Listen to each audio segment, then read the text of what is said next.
Hello everyone and welcome back. My name is Mr. Cobalt, and in this video I'm going to be going over how to calculate the mass defect and nuclear binding energy of a nuclide.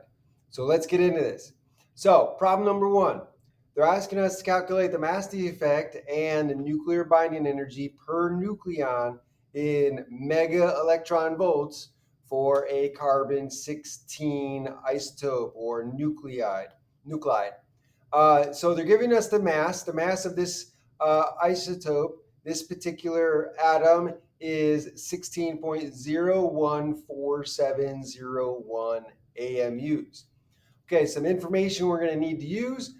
We have the mass of a neutron, which is 1.000866 AMUs. The mass of a proton, which is 1.00783 AMUs. And the relationship between one AMU is atomic mass unit, by the way, that is going to be equal to 931.5 mega electron volts. And this comes from Einstein's famous equation: energy is equal to mc squared. So the mass in AMUs multiplied by the speed of light squared gives us energy, which then is converted into mega electron volts.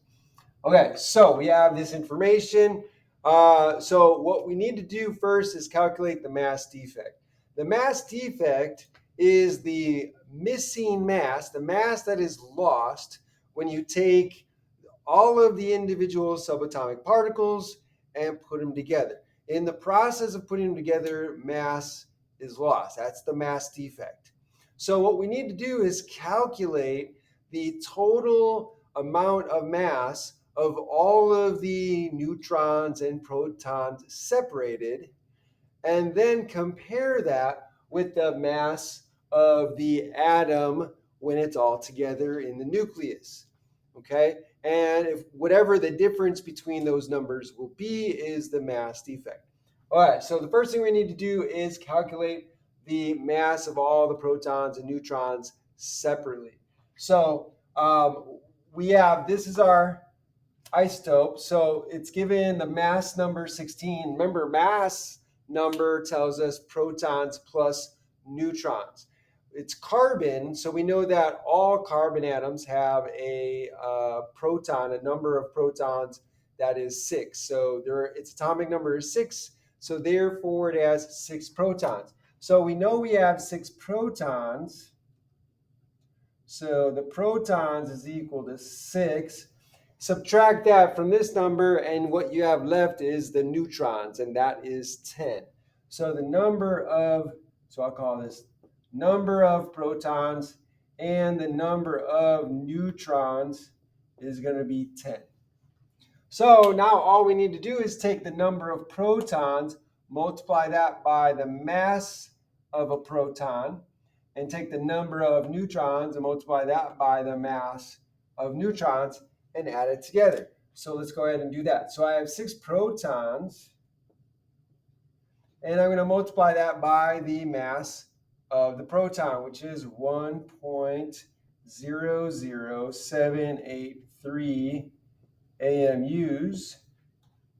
And I'm going to add to that the number of neutrons, the mass of the total neutrons. So I have 10 neutrons, and I'm going to multiply that by the mass of the neutron. So 1.00866, 1.00866 AMUs. And so I calculate all together, and I get the total, which is, give me a moment, so 6 times 1.00783 equals, I'm going to add to that, 10 times 1.00866 equals, and I get a total of 16, oops,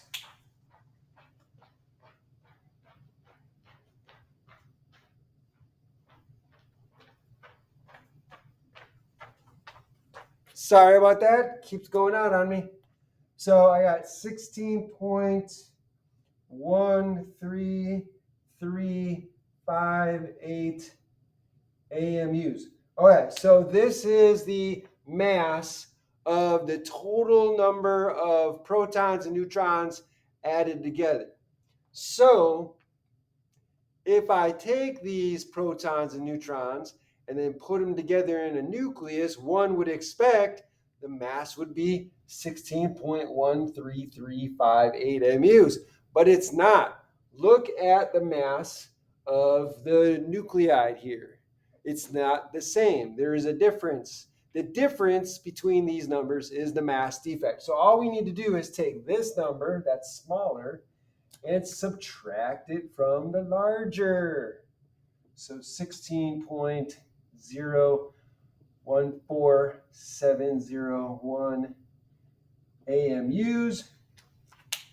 So I'm going to subtract that. So minus 16.014701 equals, and I get a difference of 0.118879 AMUs. So this is the mass defect.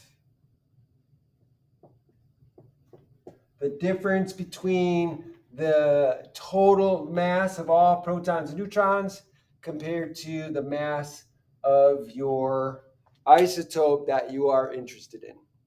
Okay, now that I have the mass defect, all I need to do now is find the nuclear binding energy per nucleon.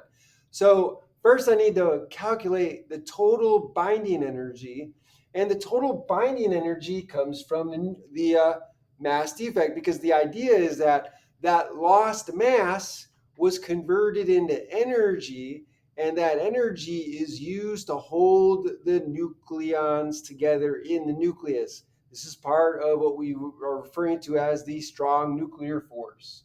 Okay, so we need to find that total energy. That's where this comes in. So we're going to take the mass defect. So we have 0.118879 AMUs. And we're going to use this conversion factor. So 1 AMU is equal to 931.5 mega electron volts.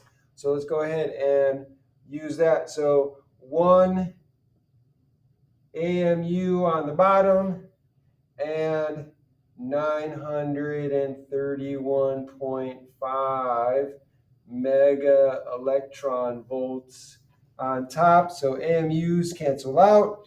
And when I calculate that out, I get 110.74 mega electron volts. So that, ladies and gentlemen, is the total nuclear binding energy. But be careful, we're not done yet, because they're asking us for the nuclear binding energy per nucleon. So a nucleon is a subatomic particle in the nucleus, protons and neutrons. So now we have to sum up the total number of nucleons, which is the mass number, 16. So we have to now take this number and divide it by 16. So we take this number, 110.74 mega electron volts, divide that by 16, and we get 6.921 mega electron volts per nucleon. So there you go, 6.921 mega electron volts is per nucleon is the nuclear binding energy per nucleon. And that, ladies and gentlemen, is how you find the mass defect and the nuclear binding energy per nucleon. I hope you enjoyed this video. If you did enjoy this video, if you learned anything from this video, then please, by all means, like the video, share the video with your friends, hit that like button. Also, make sure you subscribe to my channel, hit that notification bell, and when you do, make sure you click all. And finally, put a comment down below in the comment section. Let me know what you think. Ask me questions. I would love to hear from you. Thanks for joining me and have a great day.